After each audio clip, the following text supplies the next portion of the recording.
يبدو أن حضرة أمير المؤمنين قد وصل اليوم. عليكم السلام ورحمة الله. السلام عليكم. وعليكم السلام ورحمة الله. Please sit down. Yes, sir. We seem to have a small house today. Yes. That's people on the way to. Good. Yes, sir. Were you? Oh, yes. There you are. MashaAllah. Were you already on some subject, please? I had to continue the translation. Yes. Remained from yesterday. أواصل ترجمة. وبالبارحة قال حضرته أن الرحمة في الحقيقة أرفع كثير من النعمة لأنها تحتوي على الفضل والنعمة، وهذا المزيج وهذا التكامل نجده في الرحمة. ثم يقول حضرة المؤمنين أن يعني فتشوا في جميع الكتب السماوية لن تجدوا تلك الميزة التي اختص بها سيدنا محمد المصطفى صلى الله عليه وآله وسلم، وكيف أن الله سبحانه وتعالى أرسله فقط رحمة للعالمين، أي لجميع الكائنات، ولم يختص بشعب أو بقوم. وهكذا أصبح الرسول صلى الله عليه وآله وسلم تجسدا لرحمة الله سبحانه وتعالى لفائدة جميع الإنسانية. فكما أن الله سبحانه وتعالى رحمن، نجد أن الرسول صلى الله عليه وآله وسلم قد أصبح رحمة للعالمين أو تجسدا على وجه الأرض لصفة الرحمن لله سبحانه وتعالى.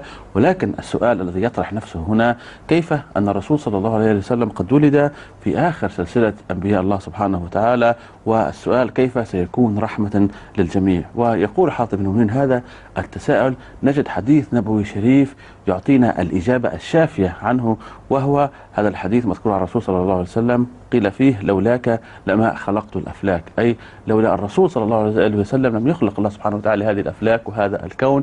إذن الغرض الأساسي من عملية الخلق هذه هي الوصول تلك ذلك النموذج ويعني المكانة العالية التي تحصل عليها الرسول صلى الله عليه وسلم، وتلك هي قمة خلق الله سبحانه وتعالى، أنه تحصل على أعلى درجة، وهذا هو أحسن نموذج حي إلى رحمة الله سبحانه وتعالى على وجه العرض.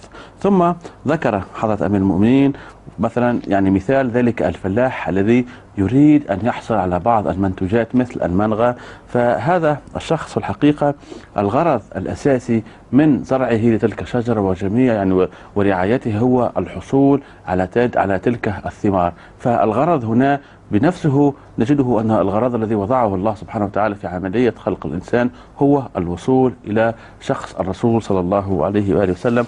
وهذا في الحقيقة يعني بخلاصة وبسرعة حديث ما قاله حاطب المؤمنين في لقاء البارحة.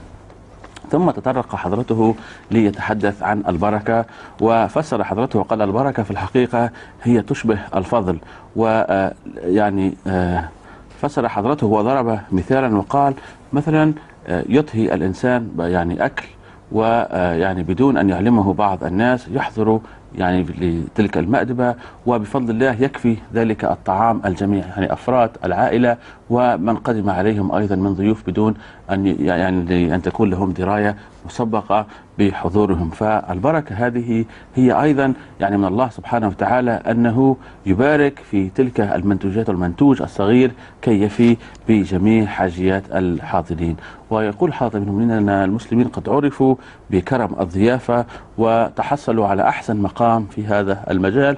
ويقول حضرته أيضا حتى أنك بعض الأحيان تجد ألد الأعداء وحتى أحد المشايخ المتعصبين هو الآخر يكون مضيافا وكريما ويرحب بضيوفه.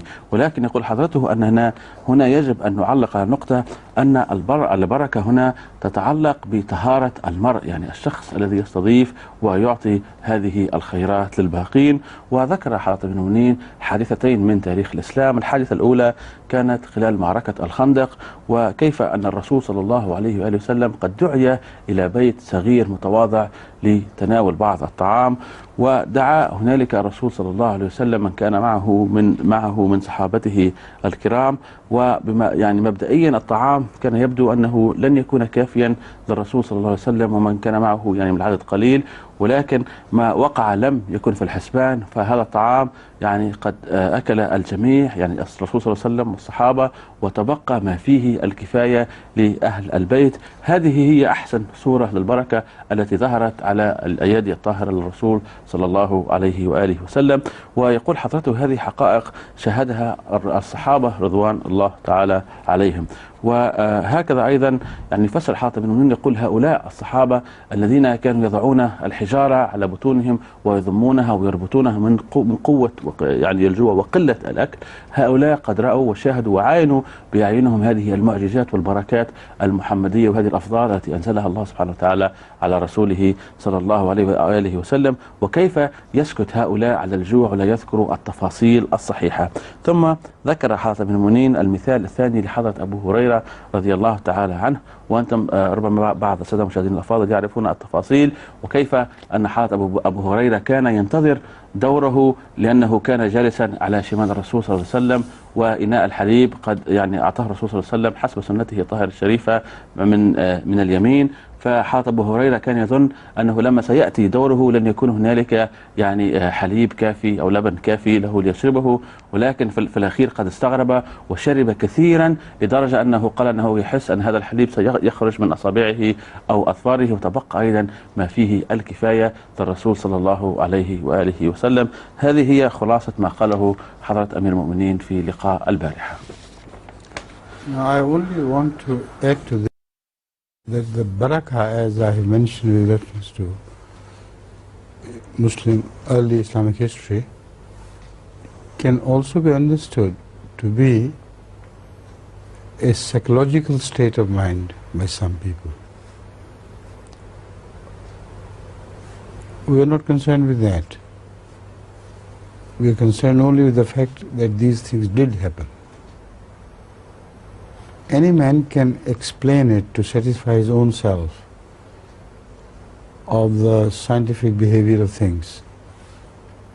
That this may have been a vision, it may have been a psychological state of mind, in which state this type of barakah is witnessed by even the atheists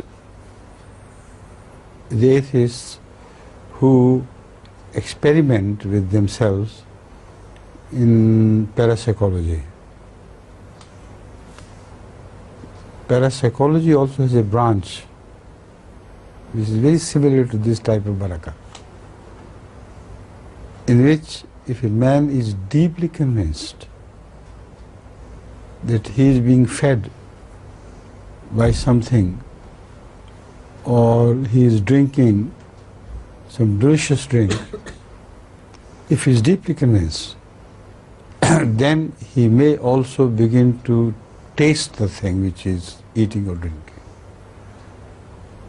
Not only that, but somehow he feels fully refreshed. His hunger is satiated, and also his thirst is gone, is completely finished after he has experienced this drink, which was just an impression of his psyche. Now, these experiments have been conducted both in Europe and in America with the same results. So to poo-poo these things as unreal and against the laws of nature is a stupid act, because now the scientists have also supported this view, that this type of barakah has its roots in human psyche as well. So I do not want to debate the issue whether the milk was actually increased and the food also was actually increased or not. We go by the most authentic witnesses of the period that things like this did happen, and they can also happen naturally according to the modern research. Got it? Right. يقول حضرة أمير المؤمنين أريد أن أؤكد على نقطة هامة هنا، بخصوص البركة في تاريخ المسلمين الأوائل. يمكن أن يعني يعترض بعض الناس ويقولون أنه هذه كانت في الحقيقة تجارب أو حالات نفسية عاشها وعاينها البعض من الصحابة الكرام. ويقول حاتم بن المؤمنين هذه ليست النقطة الأساسية، ولكن ما أريد أن أركزه هو إمكانية حدوث هذه التجارب الخارقة للعادة.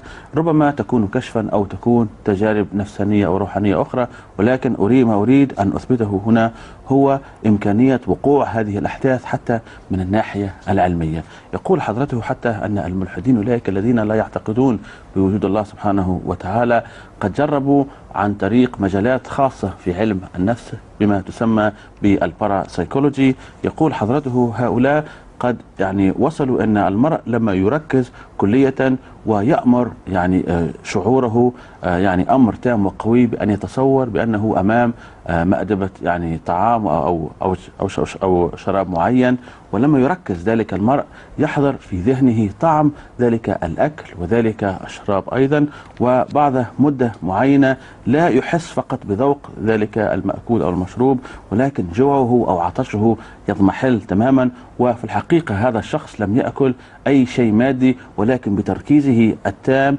قد تحصل على هذه المشاعر والأحاسيس التي تبدو أنها قد يعني وفت بالغرض. ويقول حضرة أمير المؤمنين هذه التجارب قد قاموا بها بنفس الظروف في الولايات المتحدة الأمريكية وفي أوروبا أيضا. ولهذا في هذه التجارب هنالك إجابات لأولئك الذين يعني يريدون نفي وقوع هذه التجارب التي حصلت للصحابة الكرام رضوان الله تعالى عليهم. فالعلم قد أثبت أن هذا ممكن. ويقول حضرته لا أريد أن أدخل في مجالات وأناقش هل يعني بالنسبة للحالتين اللتين ذكرهما حضرته، الحالة الأولى في حالة الرسول صلى الله عليه وسلم كيف أن الطعام قد أصبح كافي للجميع. يقول حاتم بن المؤمنين لا أريد أن أدخل في مجالات هل الطعام تضخمت كميته كأصبح كافيا أم مروا الصحابة رضوان الله تعالى عليهم والرسول صلى الله عليه وسلم بتجارب روحانية خاصة. وفي حالة أبو هريرة أيضا يؤكد حاتم بن المؤمنين لا أريد أيضا أن أناقش هل كمية اللبن قد تضخمت أم لا، ولكن ما أريد أن أؤكد عليه أن هذه التجارب فعلا قد وقعت، وهنالك كثير من الثقات وصحابة رضوان الله تعالى عليهم قد عاينوا وشاهدوا هذه الأمور وذكروها ودونت لنا في تاريخ الإسلام. So if I may, today there's a question from brother Musa Asadouda from Kababir. If I may use in Arabic first. He said, dear Hazur, we know that in the...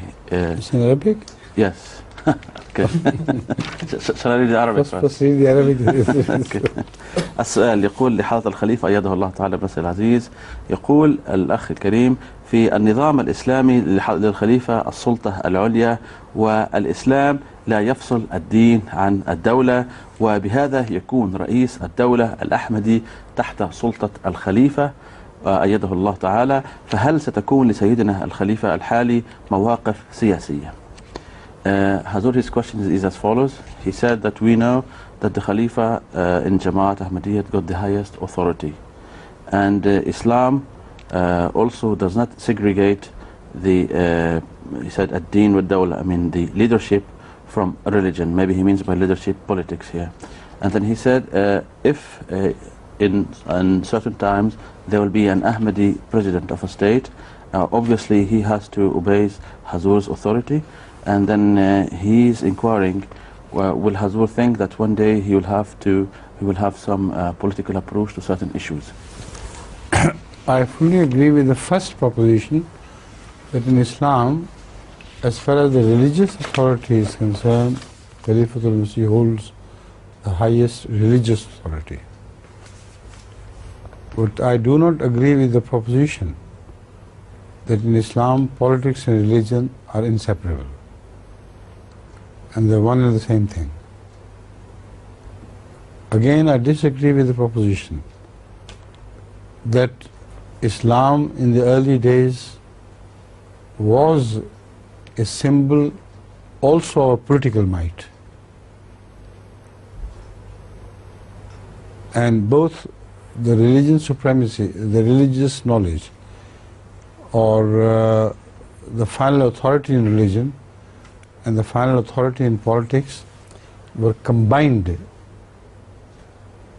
by any Khalifa ever in the history of Islam. This is fundamental, and it should be clearly understood. Because when Ahmad sallallahu alaihi wasallam began his ministry as Khatamun Nabiyyin, potentially he was Khatamun Nabiyyin at the very time when he announced that he was the Prophet of God. He held no political authority, but he held all the religious authority with him. Was he half a prophet then, without political authority? He was full prophet, and he was also the prophet of all the world, right from the beginning. Ya ayyuhan nasu inni rasulullahi ilaykum jamia was his claim. Yet how many political governments of the world submitted to his political authority at all, or even to his religious authority? So practically, for him to be the supreme master in religion is evident from this verse, Ya ayyuhan nasu inni rasulullahi ilaykum jamia. But for him to claim that he is also the political master of the whole world is absolutely wrong, is given a lie by the early history of Islam and the later history of Islam as well. Asad Masood, what is Asad Odeh? Yes, Musa Asad. Musa Asad Odeh should realize that when Ahmad sallallahu alaihi wasallam began to spread the message of Islam, it was spread to the whole world. And during his lifetime, we know that some of his companions reached China and converted a large number of Chinese in some areas at that moment. Similarly, Islam was spread before the political conquest of Iran, to India, and to many other countries of the world. What was the position of the Muslims who converted to Islam in those political states? Were they ceased to pay homage to the law of the land? And did they create their own separate kingdom within a non-Islamic political system?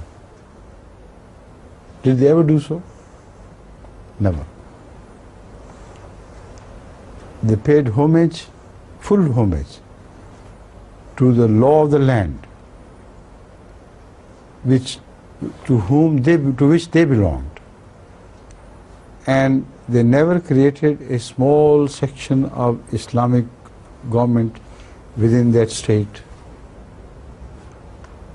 They obeyed it, obeyed the order of the day, obeyed the orders of the monarchs of the day, if it was monarchy. The only thing which guided their path was this: Atiullaha wa atiur Rasula wa ulil amri minkum. فإن تنازعتم في شيء فردوه إلى الله ورسوله. The only guiding principle was this, that you must obey God and His Prophet, and also him who holds the political authority in his hand. But when you disagree with the political ruler in some matters which are outside his domain, this is understood, then you present the matter for the final decision to God and His Prophet. What is implied in this verse was fully understood by the Muslims of all periods and practiced as such. Even today, those ulama who hold beliefs to the contrary of what I'm saying, when they themselves are in foreign lands, foreign to their own previous country, they obey the law. Now, this is seen everywhere alike. The most advanced fundamentalists who preach a different story to the world, when they put their foot on foreign lands, they immediately begin to obey that. If they refuse to obey a non-Muslim leader under the impression that Islam does not require them to obey any non-Muslim leader, political leader, they would be ousted from the country or imprisoned in the country. So, this is why all the so-called mullahs who speak against Ahmadiyyat and their views and faith on these matters, they tell the government, we are perfectly humble servants of your law and we do not violate your laws. Correct? But when it comes to, if ever it comes to,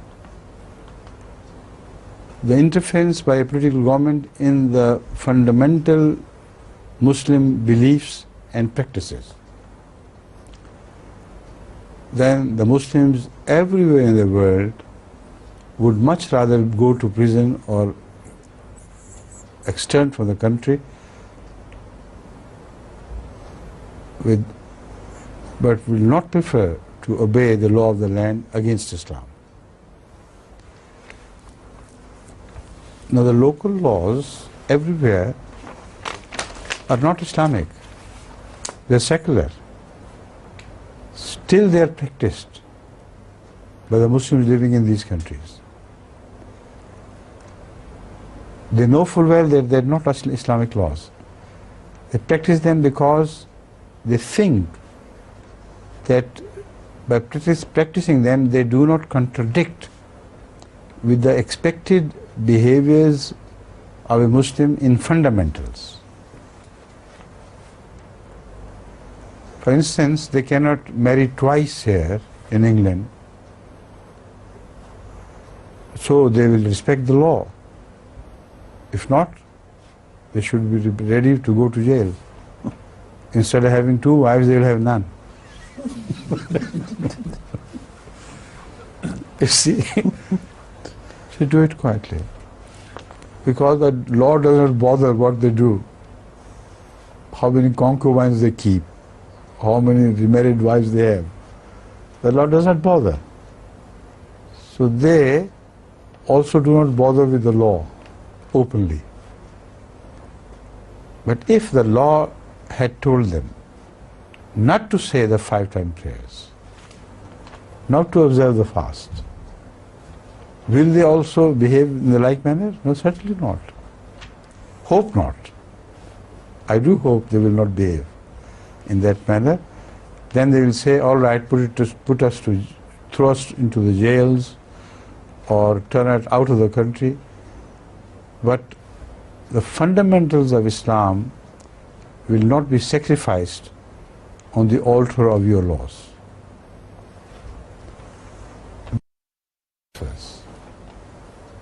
فَإِذَا تَنَازَعْتُمْ فِي شَيْءٍ فَرُدُّوهُ إِلَى اللَّهِ وَرَسُولِهِ. When you disagree in fundamentals,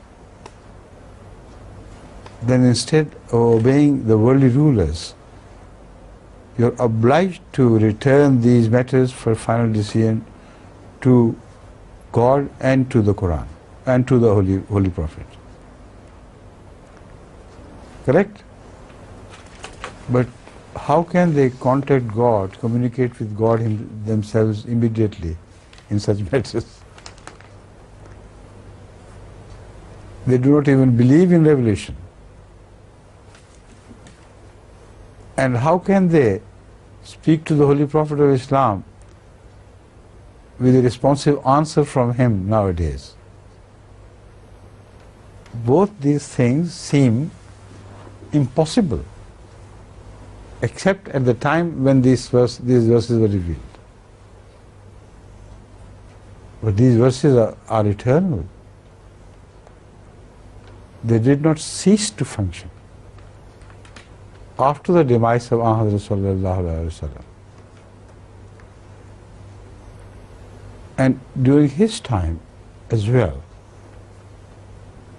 when the Muslims disagreed on any matters, not between the state and the person, in any matters regarding religion, they did not follow the order of this verse. They did not go first to Allah and inquire directly from Him what we should do about it.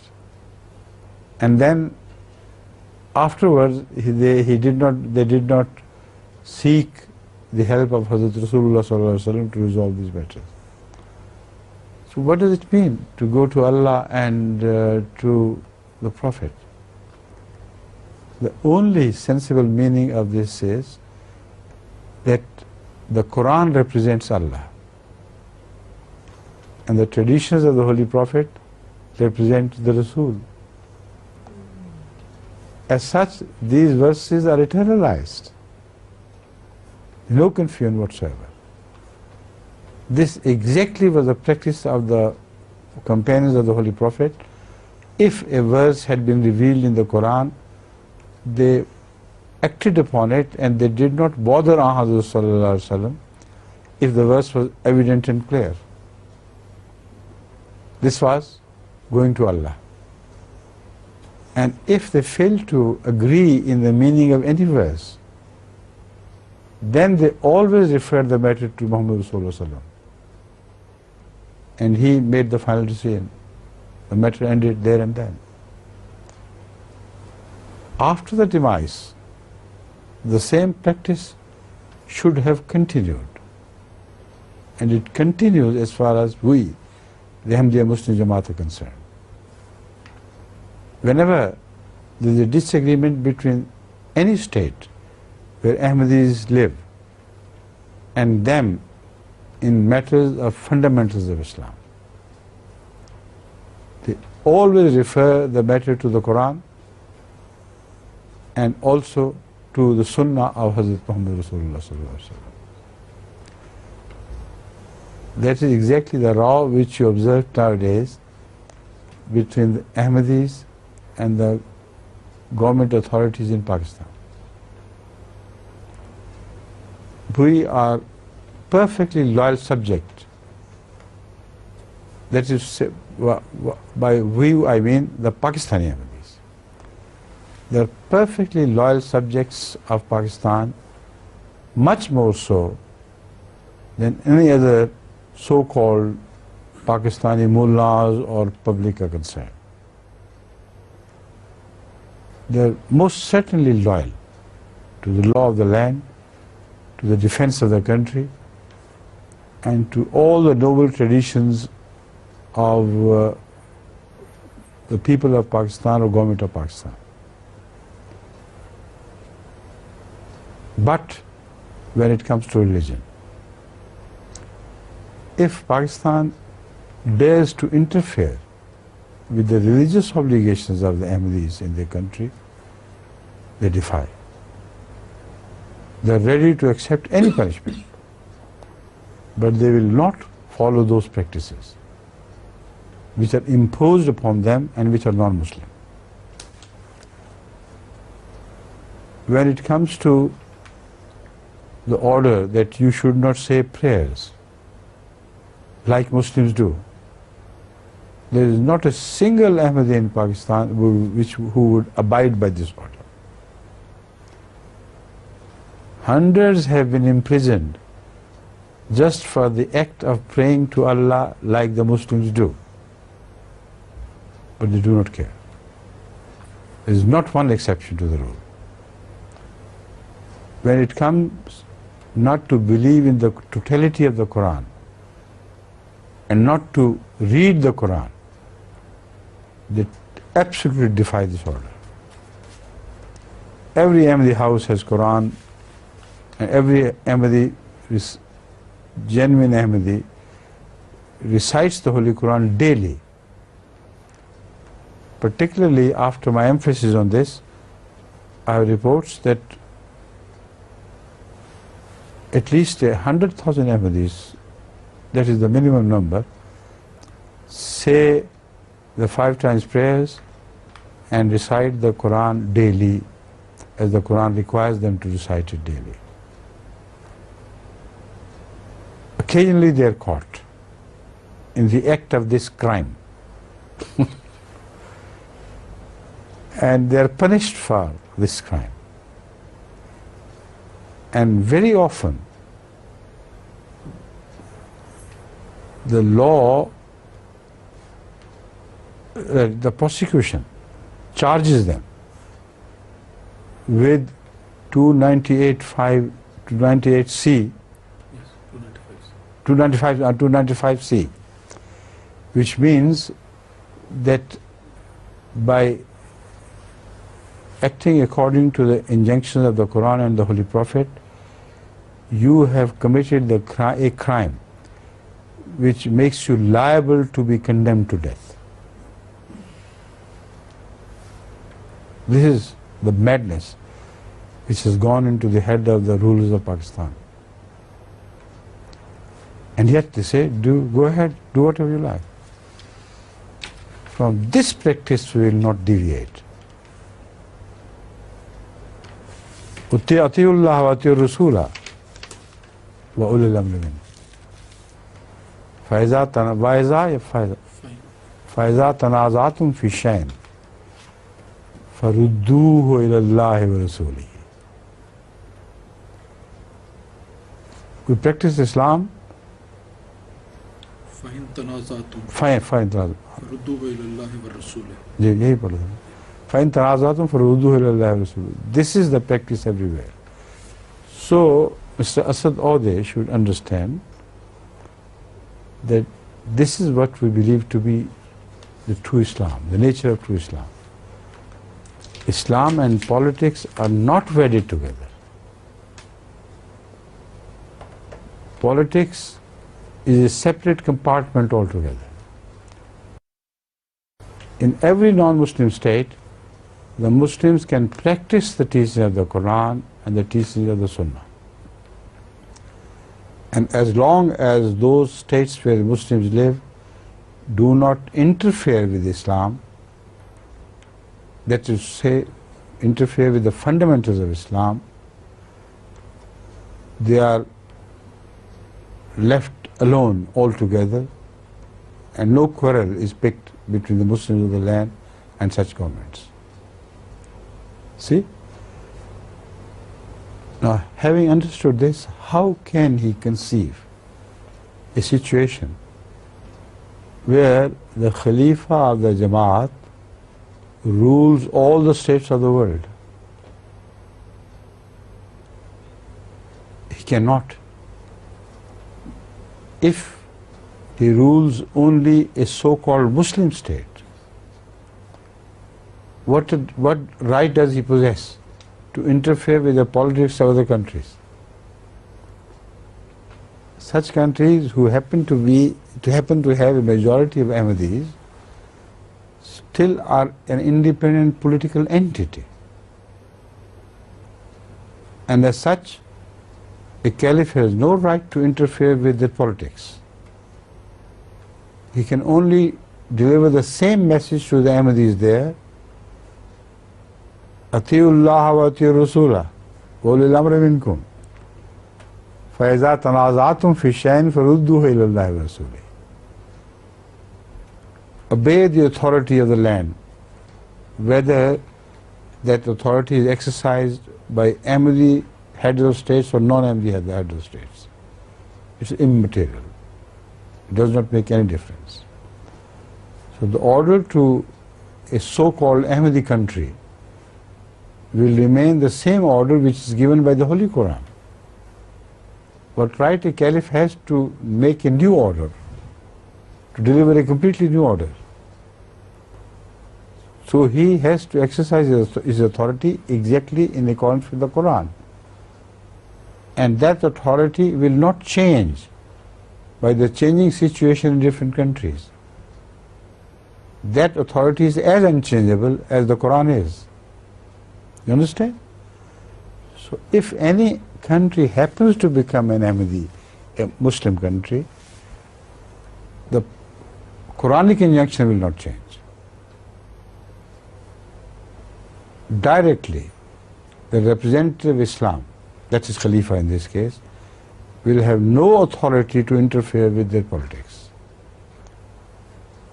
The message he will repeat again and again will be the same message which every Muslim rightful authority has been repeating from the time of Hazrat Muhammad Sallallahu Alaihi Wasallam, which I have read to you again and again. Understand? So as such, no conflict can ever arise out of the changing political or religious situations of different countries. Have I answered the question fully, you think? Or a part is left thereof? I want to know how comes in the first phase of Islam, the Khalifa had the authority, the religious and political authority. He did not exercise the authority everywhere, exactly the same. Because when Hazrat Abu Bakr, for instance, became a Khalifa, when did he exercise his political authority in China, India, Iran and other states? Show me one incident. Was he not the Khalifa of all these countries? So there the authority is separated. A country which happened to accept the political authority of a Khalifa within its confined borders, only there such authority was exercised.